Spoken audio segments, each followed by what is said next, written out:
In 2015, the Global Partnership for Education approved a grant of Kenya shillings 8.84 billion to the Ministry of Education, Science and Technology for the Kenya Primary Education Development Project to improve on the pupils in grade 1, 2 and 3 numerically skills. And the aim of the project was to empower both teachers and pupils through new teaching approaches to improve on their input skills and knowledge respectively. Our reporter Claudio Otieno delved deep into the state of literacy in Kenya and brings you a case study of 3 counties, namely Makueni, Kwale and Tana River, for the 6 years that the program has been operational. It has been very real. Children enjoy mathematics, and unlike before when they could even hide under the seat. So we can say that we have even exceeded the expectations that had been set.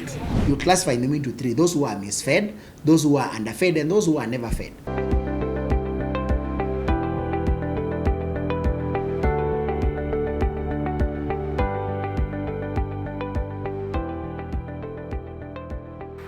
The Ministry of Education continues to involve development partners in order to strengthen the education system in Kenya. However, much has to be done in order to attain the sustainable development goals in the education system. School-based teachers support SBTS, that enhanced methodology for teachers to impart mathematical concepts to learners, comprised lessons of observation, lesson study, action research and virtual learning community in which teachers were able to share knowledge, come up with a collaborative way in teaching difficult mathematical problems. The efforts have borne fruits in Tana River. School heads whose schools benefited from the program are full of glowing tributes. Reports are coming that the SBTS is doing very well in the schools because the gaps which were there are being realized, and also the challenges are there, but there are some very good benefits. Challenges are supposed to be there always because they are there with us. I've also noticed about improvement in performance. As earlier, there was not much of performance, but when we are fully involved in the SBTS activities, the learners are improving because the teachers now work one-on-one or they work into groups. They at least help them what they have, where they have some problems. So the learners are improving in their performance and they're getting at least a good basic foundation, where as they go up to grade 4 and 5, they don't incur many problems. A World Bank report dubbed the State of Global Education Crisis reveals that current generation of students risks losing $17 trillion in lifetime earnings in present value due to the pandemic, which is about 14% in today's global GDP, that has surpassed the $10 trillion estimates released last year. It further states that the share of children living in poverty in low and middle income countries could rise from 53% pre-COVID level to 70%. But what has been the pandemic impact on Kenya on its states of literacy level? If children regress because of COVID-19, then it gives us a fundamental problem that then they had not learned.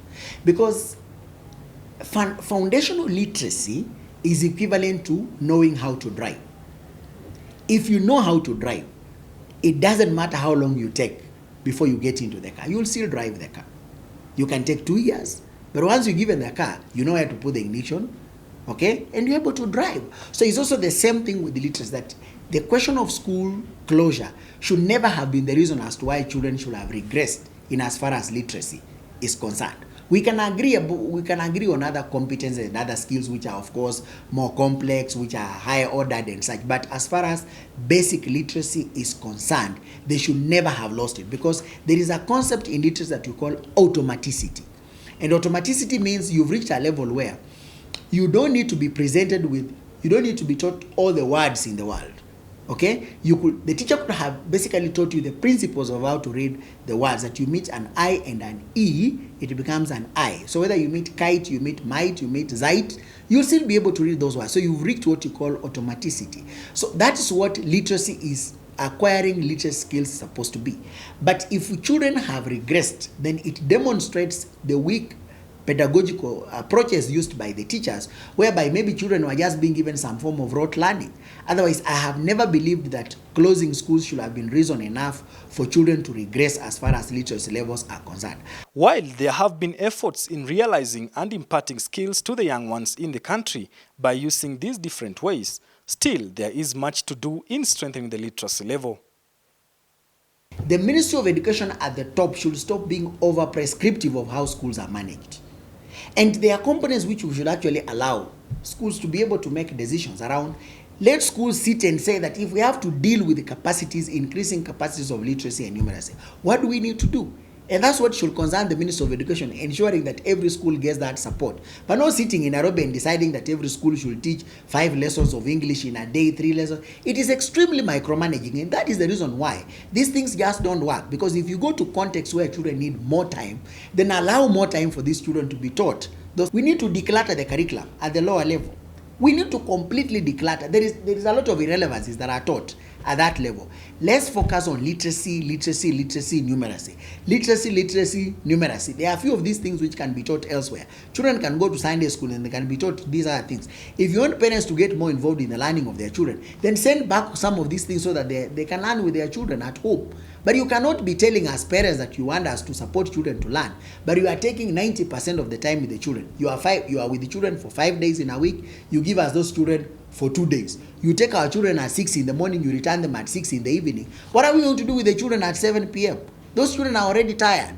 So let's be very, very clear that if we want to ensure that early childhood works in this country, we go back to the basics. The World Bank report shows that Kenya literacy rate from 2000 to 2020 stands at 81.54%, with a 2.8% increase from 2014. The Ministry of Education, however, is confident that progress is being made towards 100% literacy. Claudio Tieno for the State of Literacy in Kenya.